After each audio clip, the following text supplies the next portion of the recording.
BA द्वितीय वर्ष की इस कक्षा में आपका स्वागत है। आज हम प्रथम प्रश्न पत्र आधुनिक काव्य के अंतर्गत साकेत महाकाव्य तथा हमारे पाठ्यक्रम में समाविष्ट अष्टम सर्ग के महत्वपूर्ण बिंदुओं पर चर्चा करेंगे।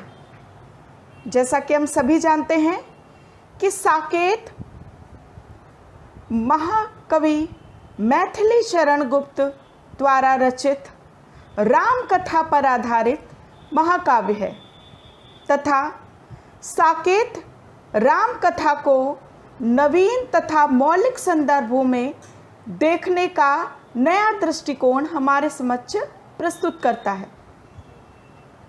साकेत महाकाव्य का रचनाकाल 1931 है तथा महावीर प्रसाद द्विवेदी की प्रेरणा स्वरूप हमारे पौराणिक तथा ऐतिहासिक उपेक्षित पात्रों को मुख्य धारा में लाने के हेतु प्रेरणा दी गई थी और उसी प्रेरणा को आदर्श रूप में स्वीकृत करते हुए गुप्त जी द्वारा इस महाकाव्य का प्रणयन किया गया। यह महाकाव्य 12 सर्गों में विभाजित है तथा इस महाकाव्य की विशेषता यह है कि इसमें तुलसीदास जी द्वारा मानस में उपेक्षित प्रसंगों और पात्रों को नवीन दृष्टिकोण से पाठक वर्ग के सम्मुख लाया गया है तथा मानस में उपेक्षित कैकेयी तथा उर्मिला के चरित्र को आदर्श स्वरूप में प्रस्तुत किया गया है। इस आधार पे हम देखें तो तुलसीदास जी के रामचरितमानस के पश्चात राम कथा की परंपरा में साकेत प्रमुख स्थान रखता है। आइए देखते हैं साकेत की विशेषताओं को। सबसे पहली विशेषता ये है कि साकेत के राम ईश्वर नहीं अपितु महामानव है, जो इस भूतल को अन्यायी, आतताई और अत्याचारियों से बचाकर स्वर्ग बनाने आए हैं। वे कह उठते हैं, संदेश यहाँ मैं नहीं स्वर्ग का लाया, इस भूतल को ही स्वर्ग बनाने आया। कि अर्थात अन्याय, अत्याचार के कारण त्रसित और पीड़ित जनता को न्याय दिलाने हेतु ही उनका इस धरती पर अवतरण हुआ है। साकेत में कैकेयी के चरित्र का भी उन्नयन हुआ है। कैकेयी चित्रकूट की सभा में अपनी सफाई देती हैं तथा अपने कृत्य के लिए अपने वात्सल्य की दुहाई देती हैं, उस पर पश्चाताप प्रकट करती हैं। इस प्रकार उसके द्वारा किए गए कुकृत्य का भी मनोवैज्ञानिक कारण स्पष्ट किया गया है। कैकेयी मंथरा को गलत ना ठहराकर सारा दोष अपने ऊपर ले लेती है तथा कैकेयी द्वारा किया गया ये कृत्य एक माता का अपने पुत्र के प्रति मोह के रूप में सामने आता है। कैकेयी कहती है कि युग युग तक चलती रहे एक कठोर कहानी, रघुकुल में भी थी एक अभागिन रानी, निज जन्म जन्म में सुने जीव या मेरा, धिक्कार उसे था महास्वार्थ ने घेरा। इस प्रकार यदि साकेत की विशेषताओं को देखें तो साकेत में नवम सर्ग में वर्णित उर्मिला का विरह भी गुप्त जी की सर्वथा मौलिक उद्भावना के रूप में सामने आता है। उर्मिला से संबंधित सभी घटनाएं कवि की कल्पना प्रसूत हैं। उर्मिला और लक्ष्मण के प्रेमालाप से काव्य का आरंभ और फिर उन्हीं के मिलन से उसका अंत अत्यधिक मौलिकता एवं नवीनता प्रस्तुत करता है।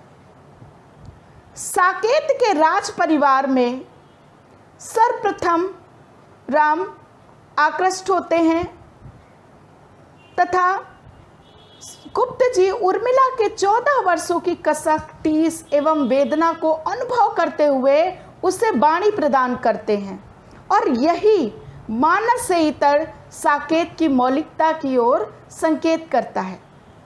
वस्तुतः साकेत की रचना का एक मुख्य उद्देश्य ही उर्मिला की मौन व्यथा को मुखरित करना था। वह उर्मिला जिसे मानस में तुलसीदास जी ने उपेक्षित छोड़ दिया था, उस उर्मिला के उज्जवल चरित्र का चित्रांकन उसकी विरह धारा से, उसके विरह की विदग्धता से पाठक वर्ग को अभिषिक्त कराना ही गुप्त जी का प्रमुख उद्देश्य बनकर उभरता है। इसके अतिरिक्त साकेत की विशेषताओं में अयोध्या वासियों का रण सज्जा प्रसंग भी नवीन तथा मौलिक है। तुलसीदास के मानस में हनुमान से सीताहरण और लक्ष्मण मूर्छा का समाचार सुनकर अपने को कोसते हैं, किंतु गुप्त जी के साकेत में भरत तथा अन्य अयोध्या वासियों को युद्ध के लिए उत्सुक दिखाया गया है। उर्मिला भी वीरांगना के वेश में शत्रुघ्न के समीप आकर खड़ी हो जाती है और वह भी श्री राम की सहायता के लिए पूर्णतः प्रतिबद्ध दिखाई देती है। इस तरह उर्मिला के चरित्र का वीरांगना पक्ष भी उद्घोषित होते हुए दिखाई देता है। राम रावण युद्ध के प्रसंग में भी नवीनता दृष्टिगोचर होती है। लक्ष्मण के शक्ति लगने के पश्चात राम विलाप नहीं करते, अपितु क्रोधांध होकर भीषण मारकाट मचा देते हैं और भाई का बदला भाई ही कहकर कुंभकर्ण का वध कर देते हैं। कुंभकर्ण की मृत्यु के पश्चात रावण को मूर्छित देखकर उन्हें लक्ष्मण की मूर्छा याद हो जाती है और राम से रावण ही सहृदय है आज कहकर गिर पड़ते हैं। राम के चरित्र की यह मानवीयता कवि की अपनी सूझबूझ है। इस प्रकार साकेत में चित्रित राम का संपूर्ण चरित्र मानस में चित्रित चरित्र से पूर्णतः अलग दिखाई देता है तथा इसमें राम के अवतारी पक्ष की अपेक्षा मानवीय पक्ष की प्रबलता अधिक दिखाई देती है। इसके अतिरिक्त साकेत की विशेषताओं में प्रमुख विशेषता बनकर उभरता है उर्मिला का विरह। उसकी परिस्थितियों की दयनीयता उसके विरह को करुण बना देती है। सीता तो राम के साथ वन को चली जाती हैं और वन में ही उनका वास्तविक गृहस्थ जगता है।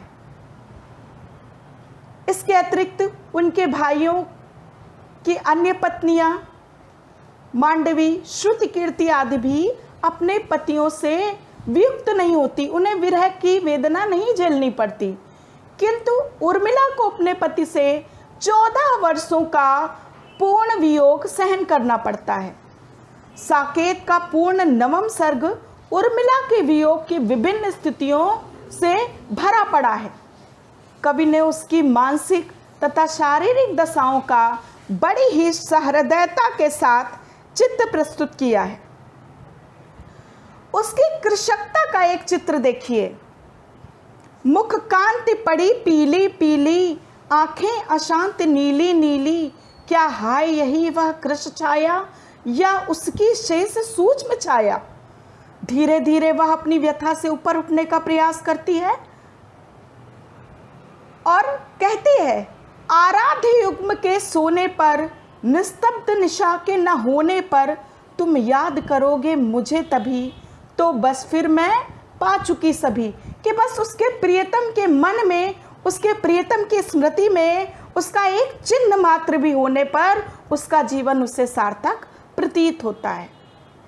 वह लक्ष्मण के संग की आकांक्षा नहीं करती, वह लक्ष्मण की स्मृति में एक चिन्ह बनकर भी सुख की सांस लेती है। चित्रकूट में उर्मिला और लक्ष्मण की क्षण भर को भेंट होती है और उसकी धैर्यपूर्ण आत्म संयम को देखकर लक्ष्मण भी गदगद हो उठते हैं और उर्मिला के त्याग के समक्ष अपने को हेय समझते हुए लक्ष्मण गिर पड़ते हैं। गुप्त जी लिखते हैं, गिर पड़े दौड़ सौमित्र प्रिया पद तल में, वह भीग उठी प्रिय चरण धरे दृग जल में। अर्थात लक्ष्मण स्वयं को उर्मिला के आगे हेय सिद्ध करते हैं। वो सोचते हैं कि उनका त्याग उर्मिला के त्याग के आगे कुछ भी नहीं।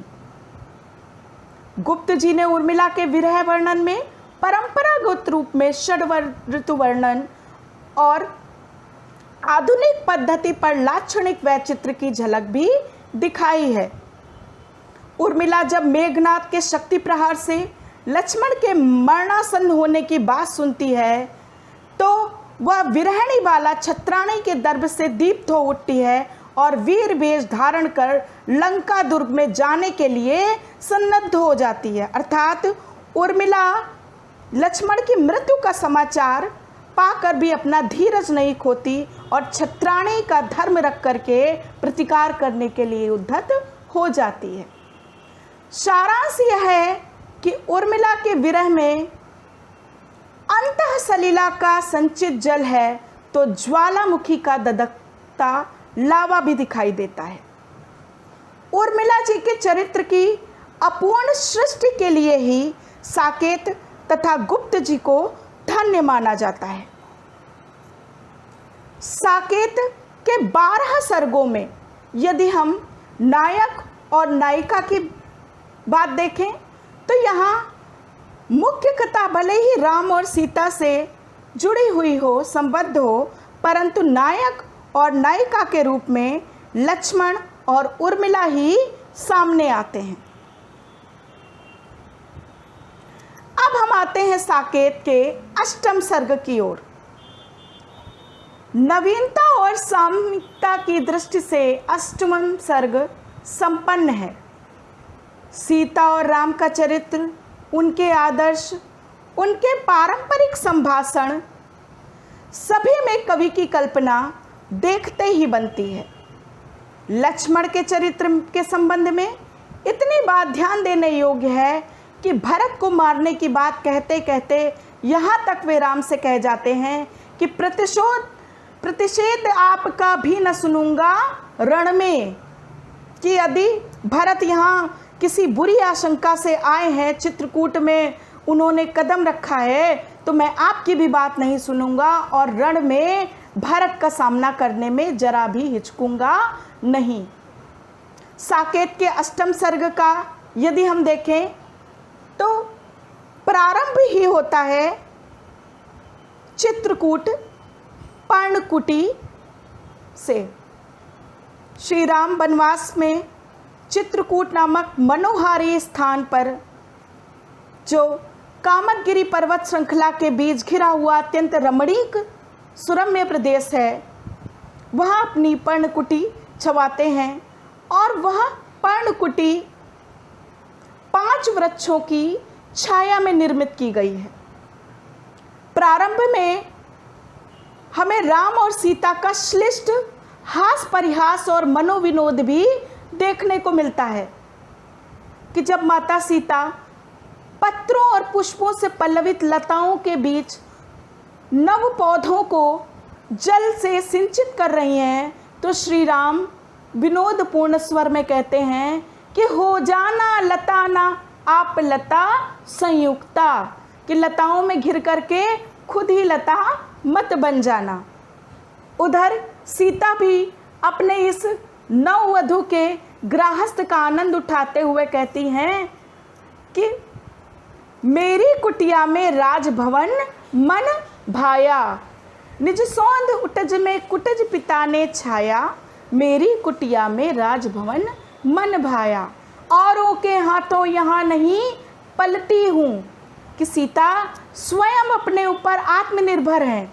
महल के जीवन में उन्हें इस स्वावलंबन का सुख नहीं प्राप्त हुआ था जिस स्वावलंबन के सुख से वो यहाँ तपस्विनी के रूप में परिचित हो पाई हैं। तो वास्तविक अर्थों में राम की वधू बनने का सौभाग्य उन्हें इस चित्रकूट में ही आकर प्राप्त हुआ। चित्रकूट सभा का सारा प्रसंग कवि की वर्णन कुशलता का परिचायक है। तुलसी की मूक कैकई को गुप्त जी ने जैसी वाक शक्ति प्रदान की है, उसमें सर्वजन लांछित कैकई का एक एक शब्द पश्चाताप और ग्लानि से सना हुआ है। कवि की सर्जना अभूतपूर्व और अलौकिक है। यहाँ तक कि प्रजा भी भय से, विस्मय और हर्ष से उनकी ओर ताकती रह जाती है। अष्टम सर्ग के अंत में गुप्त जी ने लक्ष्मण और उर्मिला की भेंट भी कराई है। लक्ष्मण कोणस्थ उर्मिला देखते हैं, अर्थात कोने में बैठी हुई कृष्णकाय उर्मिला को देखकर लक्ष्मण को ऐसा प्रतीत होता है कि मानो वो उर्मिला नहीं बल्कि एक छोटी सी रेखा है और वो उसको पहचान नहीं पाते। दोनों भर का मिलन चाहे क्षण भर का ही हो, परंतु उनके आदर्श जीवन और प्रेम को व्यक्त कर देता है। लक्ष्मण कहते हैं, वन में तनिक तपस्या करके बनने दो मुझको निज योग्य, भावी की भगनी तुम मेरे अर्थ नहीं केवल उपभोग्य। हाँ स्वामी, कहना था क्या क्या, कह न सकी कर्मों का दोष, पर जिसमें संतोष तुम्हें हो मुझे उसी में है संतोष। उर्मिला का यह उत्तर उनकी एक पत्नी के रूप में विवशता को स्पष्ट संकेतित करता है। अष्टम सर्ग में श्री राम द्वारा वनवासियों को रक्षा का आश्वासन दिया जाता है। वो कह उठते हैं कि मैं आया उनके हेतु जो कि शापित हैं।